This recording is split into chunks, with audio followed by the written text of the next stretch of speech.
जिस तरीके से हेलीकॉप्टर क्रैश हो रहा है उसके बाद किसी का बच पाना बहुत मुश्किल होता है, लेकिन आसाराम बापू बिल्कुल सुरक्षित है। 10 सेकंड में एक हादसा और एक चमत्कार। हेलीकॉप्टर टुकड़े टुकड़ा हो गया और उसमें बैठे हुए आदमी को खरोज नहीं आई और ऐसे जो चमत्कार आपके साथ हुआ है उसको सारे दुनिया ने देख लिया। चमत्कार है क्योंकि आज तक बचा ही कोई नहीं, हेलीकॉप्टर से तो कोई बचा ही नहीं। इतनी बड़ी दुर्घटना हेलीकॉप्टर के माध्यम से हुई और परम पूज्य आशाराम बापू और उनके सहयोगियों का बाल बांका भी नहीं हो पाया। मैंने ऐसी दुर्घटना कभी अपने जीवन में नहीं देखी थी। मैं जानता हूं इस सच्चाई को, चाहे इस भारत का कोई सीएम क्यों न हो, चाहे भारत का कोई पीएम क्यों न हो, पूरी पार्टी के द्वारा यदि उनकी कोई सार्वजनिक सभा आयोजित करनी हो तब भी इतना बड़ा जनसमूह इकट्ठा नहीं किया जा सकता जितना बड़ा जनसमूह आज परम पूज्य आशाराम बापू के दर्शन के लिए यहाँ पर अपनी आंखों के सामने। नमस्कार, धर्म जीवन चैनल में एक बार फिर आपका स्वागत है। सद्गुरुदेव भगवान का आगमन हो गया आश्रम में, सहर्ष मंगल है। लेकिन मेरे मन में सदैव एक बड़ा प्रश्न, दो प्रश्न सदैव बने रहे कि अब सभी जानते हैं कि झूठा केस था। अब तो एक जो सामान्य जन भी कहने लग गए कि बाबा को गलत फंसा दिया। सब जानते हैं कि भाई झूठा केस था। मीडिया ने खूब दुष्प्रचार किया क्योंकि आप सभी जानते हैं मैं मीडिया चैनल डिबेट पे भी जाने की सेवा करता था। बहुत सारे चैनलों में मुझे आपने देखा भी है सेवा के समय। तो वहाँ मैं डिबेट के बाद में चर्चा करता था तो वहाँ पे मीडिया वाले भी, उनके भी जो डिबेट में खूब उल्टा सीधा बोल के सवाल पूछते थे, बाद में वो कहते थे कि हमारे चाचा, हमारे मामा, हमारे रिलेशन में वो बापू जी के शिष्य हैं। तो मैं कहता था भैया तो यार आप भी बापू वाले हो, तब इतना बापू के खिलाफ क्यों बोलते हो? तो कहते थे देखो पांडे जी, हमारी तो ड्यूटी है। और सबसे बड़ी चीज़ ये है कि आसाराम बापू के इतने भक्त हैं कि जब कोई मैटर नहीं रहता तब भी आसाराम बापू को कोई भी मुद्दा उठा दो तो करोड़ों लोग तो मानने वाले और करोड़ों से ज़्यादा जो न मानने वाले सारे लोग देखते हैं कि अब देखो बाबा के बारे में क्या बोलेगा। तो इससे हमारा प्रचार बढ़ जाता था।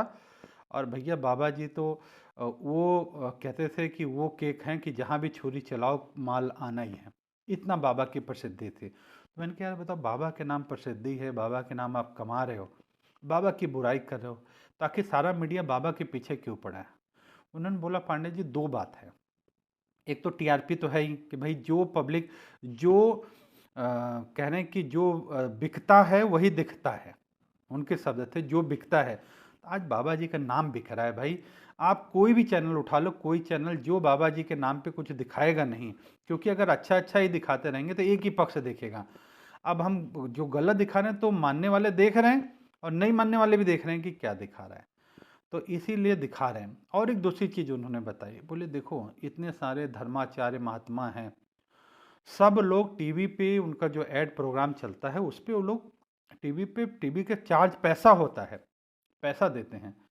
और आपको पता होगा अगर कि बापू जी ने एक बार जाहिर सत्संग में भी कहा था कि सोनी टीवी पे एक सत्संग आता था प्रभात में, जहाँ तक भूल ना हो शायद 7:30 का समय था, सुबह हम लोग भी देखते थे।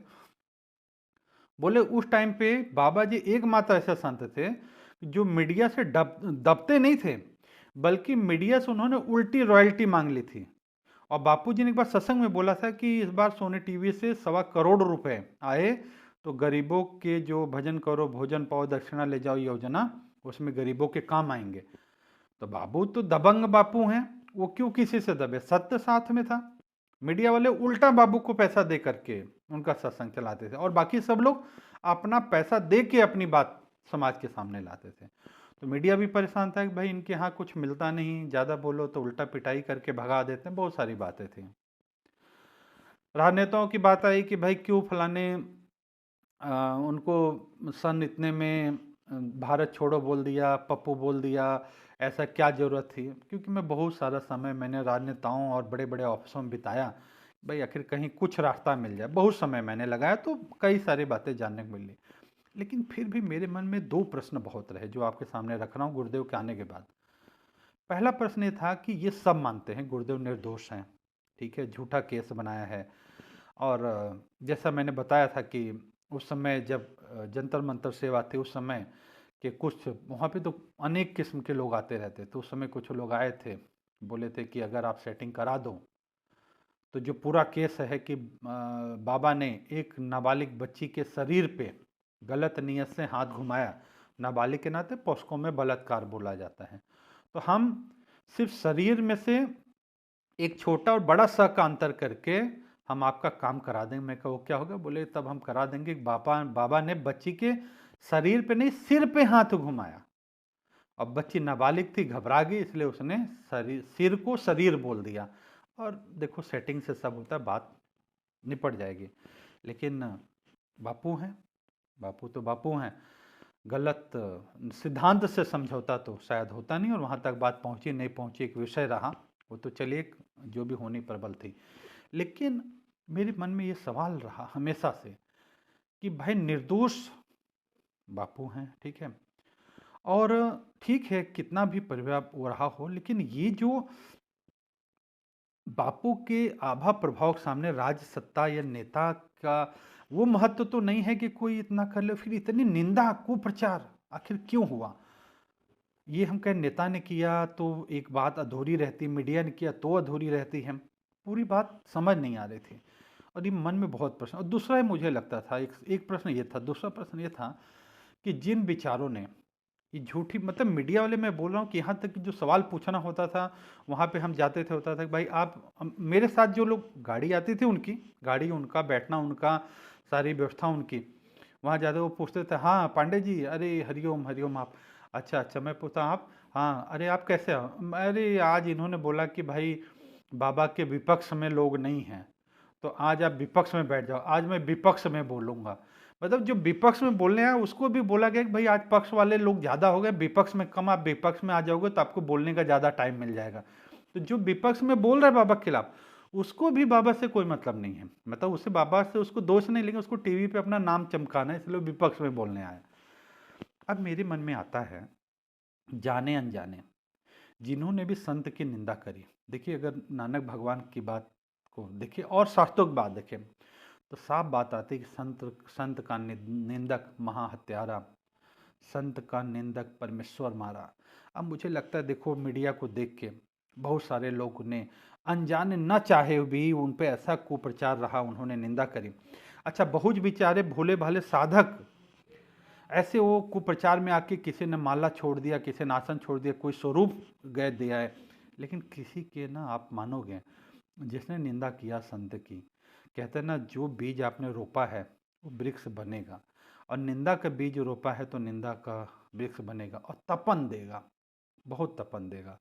मेरे मन में ये भी आता है कि अब भैया इन्होंने भूल तो करी है, अब प्रायश्चित क्या होगा इनका, क्या करें कि इनका प्रायश्चित ये लोग कर सकें। मतलब कोई मेरे जानने की नहीं, पूरी दुनिया में जो भी लोग भूल करे हैं, क्योंकि संत की निंदा अनजाने में करी है, लेकिन करी तो है, अब क्यों करी, अब ऐसा क्यों हुआ, मेरे मन में बार बार प्रश्न था। और मैं सभी अपने साधक भाइयों से कहता हूं कि जो मैं सुबह 5:30 बजे मानस पूजा में बैठता हूं लाइव, वो भी गुरुदेव की कृपा से, कितने सर्दी में भी जाग के बिठा देते हैं, बैठ जाता हूं, उसमें जो आप देखेंगे कि जो ये 6:20 पे लगभग, अगर मेरी भूल नहीं हो रही, तो जो बापू का सत्संग आता है 6:20 ही है, हाँ वो आता है, फिर वो संकल्प होता है ना, सत्संग संकल्प जो है, वो सत्संग बहुत ही गुण। मुझे तो ये लगता है कि आपके मन में कोई भी प्रश्न सवाल हो, उसका जवाब मन में सोच के बैठो तो लगता है बापू जी शायद आप ही के लिए सत्संग कर रहे हैं।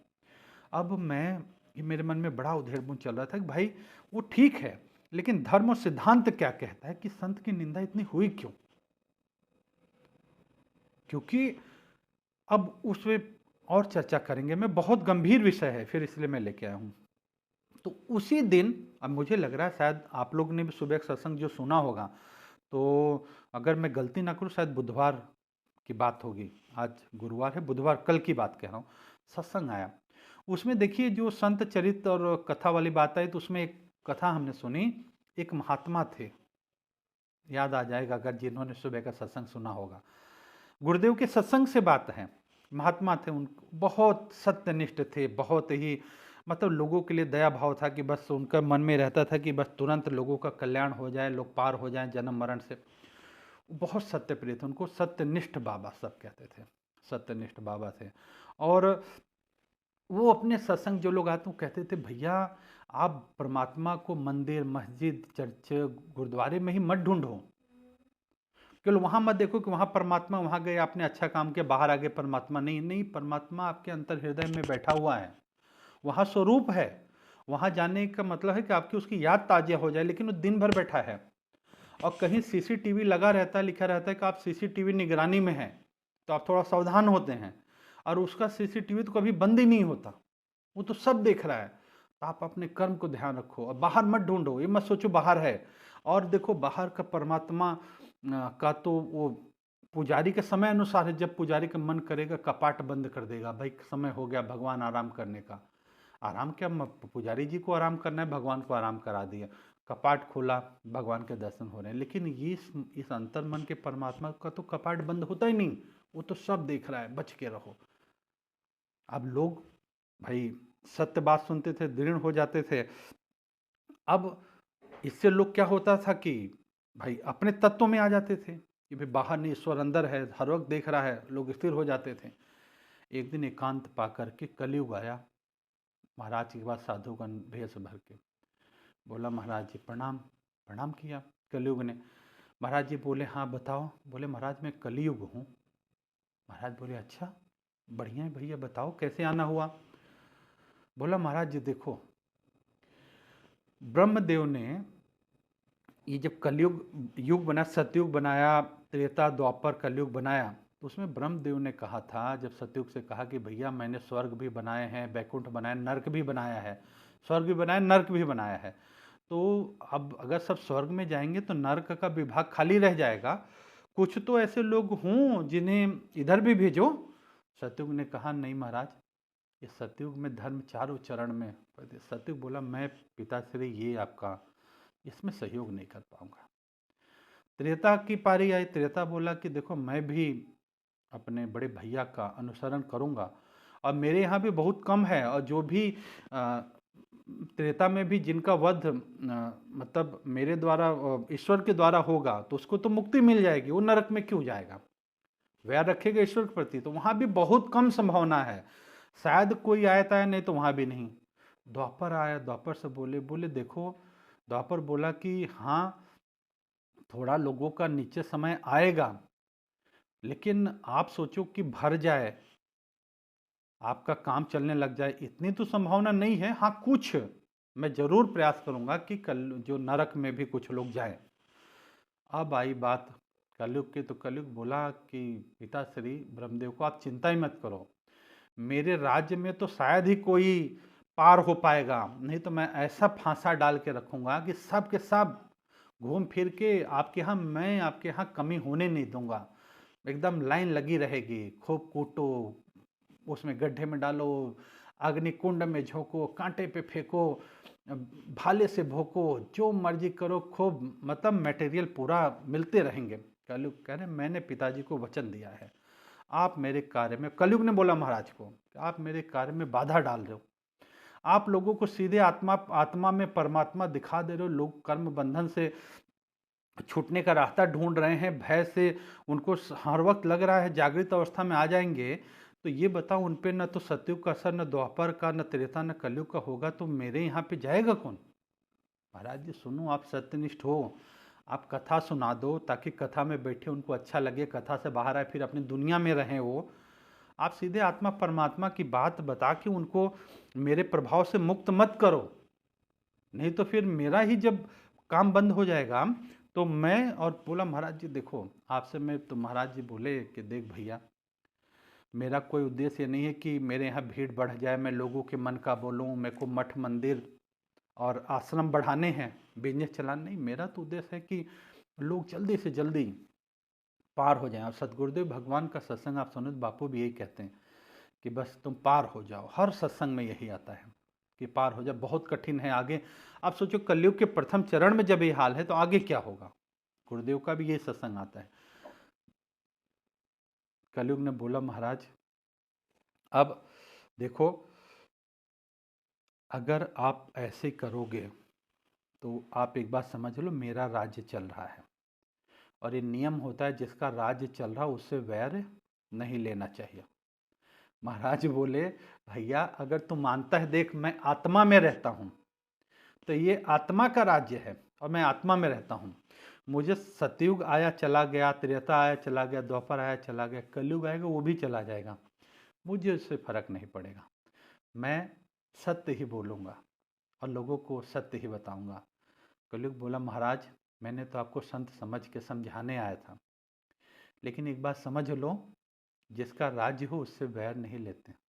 इतना तो लोग जानते हैं कि छोटा सा नेता भी हो तो भी नाक को चने चबवा देता है। मैं तो कलयुग हूँ महाराज, कलयुग पूरे विश्व में मेरा प्रभाव है।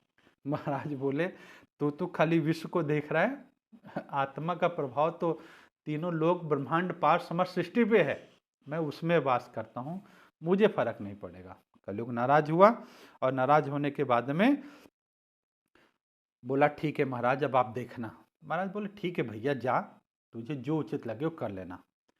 कलयुग ने क्या किया महाराज, अब हाल ऐसा था महाराज की कथा सुन के लोगों की भीड़, लोग महाराज के चरणों के रज माथे पे लगा के महाराज का स्वरूप रख के अपना भाग्य जगाते थे। आप कहानी के साथ में जोड़ते जाना, प्रसंग के साथ में लोग अपना भाग्य जगाते थे, ईश्वर मानते थे कि भाई ईश्वर आएगा तो संत के रूप में ही तो आएगा, कहने ईश्वर कौन सा रूप लेके आएगा। आप बताओ, आप दक्षिण भारत के कन्हैया एकदम काले होंगे, कहीं भगवान के स्वरूप श्यामल स्वरूप मूर्ति होगी, कहीं पे गोरे कृष्ण होंगे, तो ईश्वर को आना तो पड़ेगा एक स्वरूप में ना। भाई निराकार भी है तो निराकार को भी साकार रूप लेके आना तो पड़ेगा ना। कहने के लिए बात, निराकार आप इस समय आकाशवाणी तो होगी नहीं, वो समय तो रहा नहीं, तो भैया आप उसने महाराज को लोग मानते थे सब और अच्छे रास्ते चल रहे थे।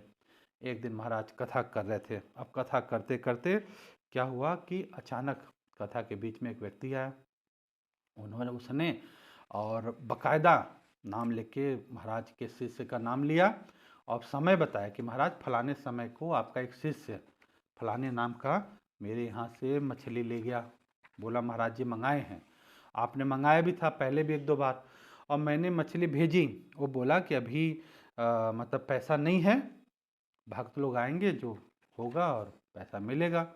महाराज पैसा नहीं आया। अब लोगों को लगा है महाराज तो शाकाहारी सात्विक ब्रह्म की बात करने वाले महाराज मछली खा रहे हैं। अब देखो लोगों के मन में बात आती नहीं कि भाई कुछ तो बात होगी, इस तरह उसने कहा और पीछे पड़ गया, महाराज पैसा दिलाओ। महाराज कह रहे जा भैया तू जा। महाराज तो समझ गए, कल ऊपर कह महाराज कैसे जा, मैं गरीब इंसान, मेरी तो वही रोजी रोटी, मेरे को पैसा दिलाओ। महाराज सोचे जान छोड़ो, बोले एक भक्त हो कि इसको पैसा दे के भेजो। आप तो लोगों को लगा ले आओ, महाराज मछली खा रहे हैं पीछे से और हमको तो दे रहे हैं ज्ञान। अब आधे भक्त तो दूसरे दिन हो गए खाली। महाराज सोचे जान के कलयुग खेल कर रहे हैं। महाराज सोचे जाने दो, भीड़ कम हुई कोई बात नहीं। जो आधे गए तो चुप तो रहने वाले नहीं। अब वो जाके बता रही भैया देखो ऐसा हो रहा था। अच्छा जी, कहानी फैलने लगी। कुछ समय बीता, फिर एक व्यक्ति आया, कह रहा महाराज उस दिन की बोतल के पैसे, हाँ वो शिष्य साहब का आया था, कह रहा था कि वो वाली ठीक नहीं थी, दूसरी भेज दो। थोड़ा सा महाराज लेते हैं तब थकान बहुत है, नींद नहीं आ रही है, तो पैसा नहीं दिया, पैसा तो दिलाओ, ऐसे कैसे चलेगा। महाराज समझ गए कलयुग का खेल है। अब महाराज समझाए, माना नहीं। फिर महाराज ने बोला शिष्य को कि सत्संग में विक्षेप हो रहा है, पैसा दे दो इसको, लो। महाराज उसका भी पैसा दे दिया। अब महाराज लड़े जाए झगड़े तब ना लोग माने, लोगों की विवेक कहाँ। अब बचे खुचे में से भी लोग निकल गए, बचे कुछ बचे। महाराज ने देखा कलयुग खेल कर रहा है, महाराज जान रहे कि भैया जिसकी मति अशुद्ध होगी कलयुग का प्रभाव उसी पे अधिक पड़ेगा। अच्छा, कई लोग आत्मा परमात्मा के लिए नहीं, भीड़ देख के चले जाते थे महाराज पास, अरे इतनी भीड़ जा रही, चलो हम भी चले, कुछ फायदा होगा और सोच के चल, फायदा अपने मतलब शाश्वत के लिए नहीं, नश्वर के फायदा के लिए। अब गए, चलो जी वहाँ भी पहुँच गए, वहाँ भी हो गया। अब थोड़े से लोग बचे, महाराज कथा कर रहे थे। एक सुंदरी आई सज धज के और बिना बेरोक टोक के जाके महाराज के चरण स्पर्श करी, मुस्कुराते हुए, इतना रूप लावण्य, बैठ गई और बैठ करके बस उसने भी अपना बैठे रहे, महाराज को निहारते रहे, मुस्कुराते रहे। और फिर बीच में महाराज बहुत समय से आए नहीं, आप मुझे सेवा का अवसर देना, आना, कह के वो अपना चली। महाराज तो समझ रहे कलयुग खेल करा, लेकिन कहूँ क्या, किसको समझाऊं कलयुग का प्रभाव, कलयुग स्वयं आया था। अब भैया बात फैल गई कि भाई धुआं उठा है तो कुछ तो होगा। ये लोगों की बात आई थी ना, आप लोगों को आया होगा कि भाई धुआं है, अगर धुआं उठा है तो कुछ तो आग होगी तभी ना धुआं उठा, नहीं तो धुआं उठेगा कैसे भैया। अब महाराज की होने लगी निंदा, दूर दूर तक निंदा होने लगी। जो महाराज को मानते थे वो महाराज को दुत्कारने लगे, उनके शिष्यों पे महाराज को लानत बरसाने लगे, खूब कुप्रचार। महाराज आत्ममस्ती में सोचे कि चलो वाहवाही देख ली थी, अब निंदा भी देख लेते हो। कहते हैं संत रेल में क्या जेल में क्या, संत तो संत हैं मस्ती में। महाराज अपने आत्मानंद में मस्त हो गए। अब यहाँ से मेरा दूसरा प्रश्न भी आ रहा है, आप लोग बहुत ध्यान से समझना, ये सवाल छोड़ के जाऊंगा मैं आज। दूसरा प्रश्न एक ये भी है कि आपने एक और कथा सुनी थी, मैं फिर अपने बात पे आऊँगा। एक राजा को पूरा कोढ़ हो गया था, कुष्ठ रोग हो गया था। अपने गुरु के पास गया कि महाराज ये कुष्ठ से पीड़ित हो, मैं क्या करूं। तो महाराज ने बोला देख भाई ये तेरे कर्मों का फल है, कोई ले ले संकल्प करके तो तुझे राहत मिले। तो बोले महाराज कौन लेगा ऐसे, ऐसे तो कोई जबरदस्ती करो तो लेगा। बोले नहीं जबरदस्ती नहीं, स्वयं अपने उससे दबाव से नहीं। तो बोला महाराज मैं करूं क्या। बोले देख तेरी विधवा भाभी का एक महल है बगल में। कह रहे हाँ। कह शाम के समय जब बाजार लगती है ना, उस समय तो जाके विधवा भाभी के महल में इस तरह से अपना पलंग लगवा के सोना कि लोगों की नज़र पड़े कि तो विधवा भाभी के घर में सोया है। बोले उससे क्या होगा महाराज। बोले तू जा। अब कुछ समय बाद धीरे धीरे राजा का कोढ़ खत्म हो गया। अब राजा थोड़ा सा बचा एक बूंदी भर। तो राजा गए महाराज के पास, महाराज ये चमत्कार कैसे। बोले देख ये जितने लोग गए तुझे देख करके तेरी बड़ी निंदा करते थे कि देखो महाराज राजा का पाप चढ़ गया है, विधवा भाभी के घर में है, वहाँ सोया है, अब विधवा है बेचारी, राज इसका है यार, कुछ भी करेगा। मतलब जिसको जो मन आता था खूब बोला, और जितना बोला जिसने ज़्यादा उसने उतना पाप तेरा ले लिया। अब जो एक बिंदी बची हो मेरे हिस्से की है, तो राजा इतना तो तू भोग ले। मैं जानता हूँ तो शुद्ध चैतन आत्मा है, अरे ये तो शरीर मरने वाला है, हुआ है तो इतना तो तू कष्ट भोग ही ले, बाकी तो बच गया। अब मेरा प्रश्न ये है कि भाई अब जितनी निंदा हुई, संत को तो नहीं चिंता हुई, लेकिन जितनी निंदा को प्रचार करने वालों ने किया, कई साधकों को मजबूरी में, कुछ लोग मेरे जैसे दबंग बदमाश लोग तो कम थे कि बड़ा छोटे से बड़ा स्वरूप रख दिया। चैनल पे भी किसी की औकात नहीं होती थी कि मेरे सामने बोल के चले जाए, मैं ऑनलाइन चैनल नानी याद दिला देता था। लेकिन बहुत लोगों ने स्वरूप छिपा दिया, छोटा रख दिया, समाज में रहना मुश्किल हो गया। अब साधकों ने जितनी निंदा सुनी उतने उनकी आंखों से, हृदय से आंसू बहे, बद्दुआ निकली। अब एक बात बताओ, साधकों की आह, जितने लोगों ने निंदा करी है, जितने लोगों ने कुप्रचार जाने अनजाने भी किया है, असर तो करेगा, छूटेगा नहीं। एकदम पक्की 100% नहीं, मैं करो 1000% मान लो। लेकिन मुझे बड़े पीड़ा भी है भैया, उनका उद्धार भी होना चाहिए। वो कैसे होगा। अब पहले कहानी पे आ जाओ। अब कहाँ तक पहुँचे थे। अब हुआ क्या कि कलयुग कुछ समय बाद आया महाराज के पास। बोला महाराज क्या हालचाल है, कैसा चल रहा है तुम्हारी कथा। महाराज बोले भैया जैसे चलनी चाहिए वैसे चल रही है, क्या फर्क पड़ा।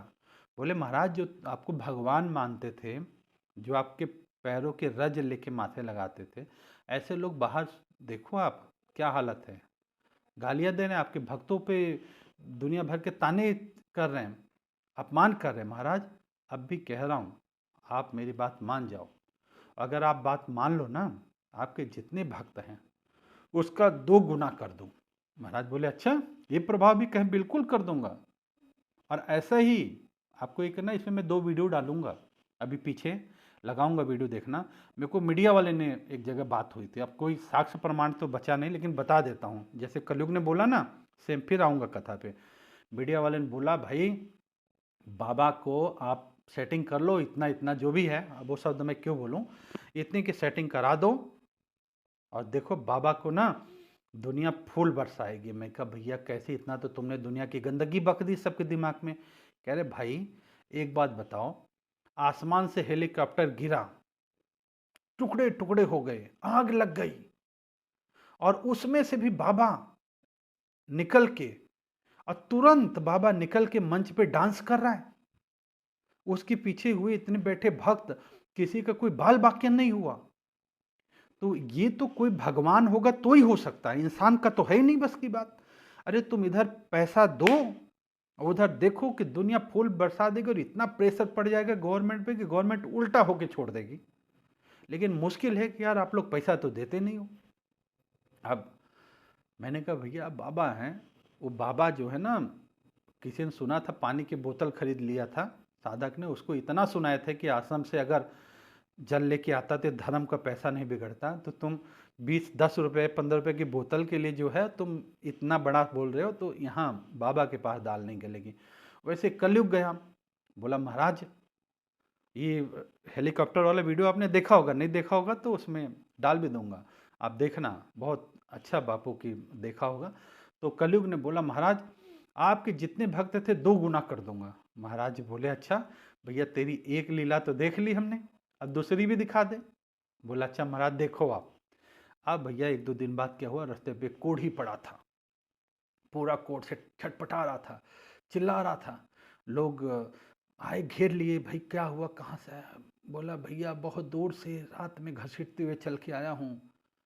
बोले तब, बोले किसी तरह मुझे भैया सत्यनिष्ठ महाराज के पास पहुँचा दो, मेरा जीवन सुधर, मेरे कोढ़ दूर हो जाएगा। बोले अरे पागल है, वो है शराबी कबाबी व्यभिचारी है, वो तो उसके ऊपर आरोप लगा है आरोप लगा तो सामने से बोला है सबने, और सामने बोल के गई है। अरे बहुत गलत जगह आए हो। अरे बोले भैया मैं दुनिया भटक चुका हूँ समझ लो। मेरे को भगवान रात में सपने में आके बोले कि सत्यनिष्ठ बाबा के जहाँ वो चलते हैं, अगर वो माटी लग जाए शरीर पे और थोड़ा जल छांट दे तो तेरा कोढ़ ही नहीं दूर होगा, तू यौवन पा जाएगा। लोग बोले पगला गए हो, वो उसके पास, अरे कुछ नहीं है। बोले भैया पहुंचा दो, तुम्हारा बहुत भला होगा। शोर मचाने लग गया, भीड़ लग गई, क्या हुआ। लोग बोले यार कह रहा सत्यनिष्ठ बाबा के पास ले चलो, बताओ उस बाबा के पास। अब तमाश बिन लोग और इकट्ठा हो गए कि अच्छा चलो भैया उठाओ। 2-4 लोगों ने पकड़ा, टांगा टोली करी, लेके आए बाबा के पास, लिटा दिया बाबा के पास। वो आया, वो देखा, उसको नाटक तो करना ही था, कलयुग का प्रभाव। वो ले करके बाबा के, वो मिट्टी के घर हुआ करते थे पहले के, पूरा माटी लेके पोतने लग गया शरीर में जहाँ तहाँ। और जैसे जैसे पोते वैसे वैसे जहाँ जहाँ माटी पड़े तो उसका जो कोढ़ की वजह से घाव बना था, वो घाव जैसे सूखता जाए। अरे सत्यनिष्ठ बाबा की जय, सत्यनिष्ठ बाबा की जय करने सुने, शोर सुन के बाबा है बाहर। बोले क्या हुआ भाई क्या हुआ। अरे बाबा, अरे आप दयालु हो बाबा, मुझे बचा लो। बाबा बोले भैया हुआ क्या। कहे बाबा मेरा जीवन सफल हो जाएगा, बस आप एक अजूली जल अपने हाथ से लेके मेरे ऊपर छोड़ दो, मेरा भाग्य जग जाएगा। बाबा बोले भैया मैं तो ये सब जानता नहीं, लेकिन अगर मेरे जल छांटने से तुम्हारा भाग्य बन सकता है तो ठीक है, छांट देता हूँ, मुझे क्या। अब उसने, बाबा ने बोला ठीक है, लेके जल छांटा। अब कलयुग का प्रभाव, तुरंत जादू चमत्कार, कोढ़ दूर, एकदम नव यवन खड़ा हो गया और तुरंत बाबा के चरणों पे गिर गया। सत्यनिष्ठ बाबा की जय, सत्यनिष्ठ बाबा भगवान की जय, सत्यनिष्ठ बाबा परमात्मा की जय। अब लोग सोचे अरे ये तो बड़ी गलती हो गई, अरे ये बाबा तो भगवान है। अब जिन लोगों ने माला आसन फेंका था, जो लोग कुप्रचार सुन के ये कहते थे अरे अब दीक्षा तो लिया है, कैसे बोले, अब वो सब लोग चरणों में गिरने लगे। अब भैया जो तमाशबीन थे वो भी सत्यनिष्ठ बाबा की जय, शोर मचने लग गया। अब बात आग की तरफ फैली, अरे बाबा कोढ़ ही ठीक हो गया। अब तो बाबा तो छोड़ो, जिनको रोग दोष परेशानी सब घेर लिए करी तेरी। अब बाबा के आश्रम की मिट्टी क्या वहाँ गड्ढा हो गया, लोग खोद ले गए पूरे कि भैया पोत लो, यही है रास्ता। अब उसके बाद में कलयुग हंसता हुआ है, बोले बाबा देखे, कहा था ना मेरी बात मान लो। अब मुझे लगता है परम पूज्य संत आसाराम जी बापू का आप पूरा सत्संग सुन लो, कोई लंबी कहानी कथा नहीं, थोड़ा सा प्रसंग, फिर वही आत्मा, वही परमात्मा, जन्म मरण से पार होना, नश्वर शरीर है, 84 लाख जन्मों के बाद जीवन मिला है, अगर इसमें छूट गए तो फिर कितना तड़पोगे, कितना परेशान होगे, ईश्वर बाहर नहीं आत्मा में बैठा है, कहाँ भटक रहे हो, कौन बड़ा भगवान, सब कुछ वही है। और जितने लोग टिके हैं बाबा के वचन को सुन के, कलयुग का प्रभाव तो नहीं पड़ेगा।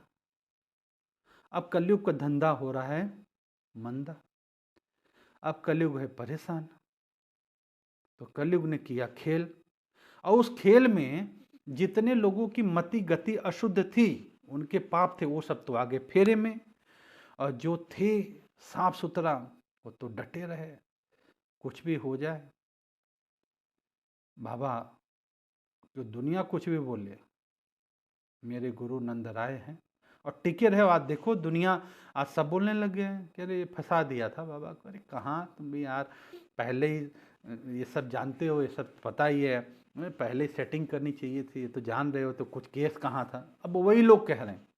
लेकिन मेरा प्रश्न अभी ये है कि जितने साधकों की आह, साधकों के आंसू, साधकों की तड़प, उनकी पीड़ा, उसका दोष, उनकी कराह, बड़ी बड़ी बुजुर्ग माताओं को मैं देखता हूँ, कितने तो इस गुरुदेव के जाने के गम में प्राण छोड़ दिए, शरीर छोड़ गया उनका। उनकी आह जो है ना, ये जितने लोग कुप्रचार करे हैं जाने अनजाने, टीवी को देख के, मीडिया देख के, कुछ मजा लेने के लिए मूर्ख, कुछ चाय की दुकान पे चाय पीते, कुछ नाई की दुकान पे अखबार पढ़ते हुए। आप ये वीडियो आगे भेज जरूर देना। इन सब का कैसे उद्धार होगा? क्योंकि नहीं तो ये ब्रह्मज्ञानी की निंदा छोड़ेगी नहीं, मतलब लपेटेगी बहुत बुरी तरह से। और रास्ता तभी है, ब्रह्मज्ञानी संत हैं जब तक, तब तक क्षमा का रास्ता है भैया। मैं तो इसीलिए आज विशेष वीडियो प्रार्थना करके बना रहा हूँ कि लोगों का प्रायश्चित का उपाय क्या होना चाहिए, कैसे होगा। आप लोग देखो, सुनने वाले मुझे लगता है सभी समर्थ हैं, अपने अपने विचार से बताना लोग क्या करें कि उनको प्रायश्चित हो, जिन्होंने जाने अनजाने ऐसा भूल किया है। और वो लोग जो कुप्रचार सुन के भूलवश, दोषवश या पुराने कर्मों के पाप जोर मारा, वो आप प्रसंग जानते हैं ना, भीष्म पितामह से जब बाण लगा, तब वहाँ पे द्रौपदी बोले कि भीष्म पितामह आप ज्ञान तो दे रहे हो सबको, उस समय आपका ज्ञान कहाँ गया था? जब मुझे निवृत्त किया जा रहा था, जब जंगा ठोक रहा था, उस समय आपने कुछ नहीं बोला। तो बोले बेटी मेरे पाप थे, पापी का अन्न खाता था, मति गति वैसे थी, अब बाण लगे इतने खून बह गया अशुद्ध, मति पवित्र है। तो भैया जिसकी मति में कुछ जन्मों के कुछ थे, वो जो भटक गए, माला छोड़ दी, आसन छोड़ दिए, वहां गए, दोष तो उनका भी लगा है, भले ना कुछ हो लेकिन भूल तो हुई है। अब वो कैसे प्रायश्चित करें? और जिन्होंने सुन के निंदा करी वो कैसे करें? और जिन्होंने कुप्रचार करने के लिए समय धन लगाया वो क्या करें? इन तीनों के लिए क्या अवसर होगा, क्या उपाय होगा, कैसे इनका कल्याण होगा, इसका जरूर आप लोग कमेंट में जरूर बताइएगा। और कहते ना, साधु के दर्शन नित्य नित्य पावें, एक छोटी सी किसी के द्वारा भेजी गई जोधपुर आश्रम में गुरुदेव के चलने के वीडियो है, वो भी लास्ट में देख लेना। और जहाज वाला भी आपने देखा है, फिर भी ज़रूर मुझे लगता है कि इसका जवाब मिलना चाहिए। और मैं उम्मीद करता हूँ आप सभी से, धर्म जीवन चैनल के जो भी हैं, हम धर्म के रास्ते चलने में सबके लिए सहयोगी हो, क्योंकि गुरुदेव तो सभी का भला चाहते हैं।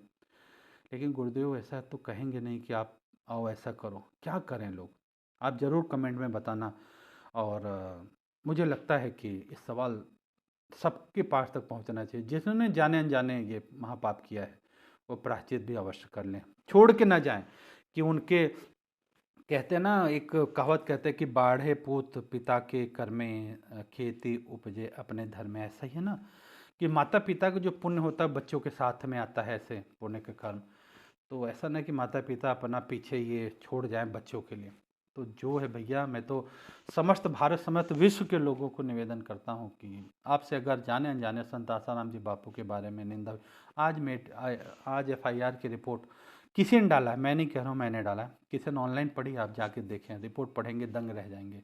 ऐसा भी झूठा केस बन सकता है। ऐसे झूठे केस में ही तो 12-12 साल लोगों को अंदर रखा जाए, नहीं तो केस जिनके ऊपर है वहाँ तो जमानत हो जाती है। जहाँ केस ही नहीं था इसीलिए तो इतना लंबा समय लगा है। तो इसलिए आप सभी से मैं ज़रूर कहूँगा कि सब पवित्र मति वाले साधक हैं, पक्के साधक हैं, कैसे लोगों का प्रायश्चित हो, उपाय जरूर दीजिएगा। और अवश्य धर्म जीवन चैनल सब तक पहुंच सके, अगर उचित लगे तो सब्सक्राइब होता है या अपने विचार लाइक करना या जो भी है आप देखिएगा। बस गुरुदेव हम लोग को बचाए रखें, हमारी श्रद्धा डगमग न होने पाए, हम टिके रहें और इसी बार पार हो जाएं कि दोबारा आने वाला झंझट ना पड़े। ऐसा शुभ संकल्प मैं सभी के लोग करता हूँ और आप सब लोग भी मेरे लिए करना, ताकि हम एक दूसरे के शुभ संकल्प से पार हो सके। सभी को हरिओम हरिओम हरिओम।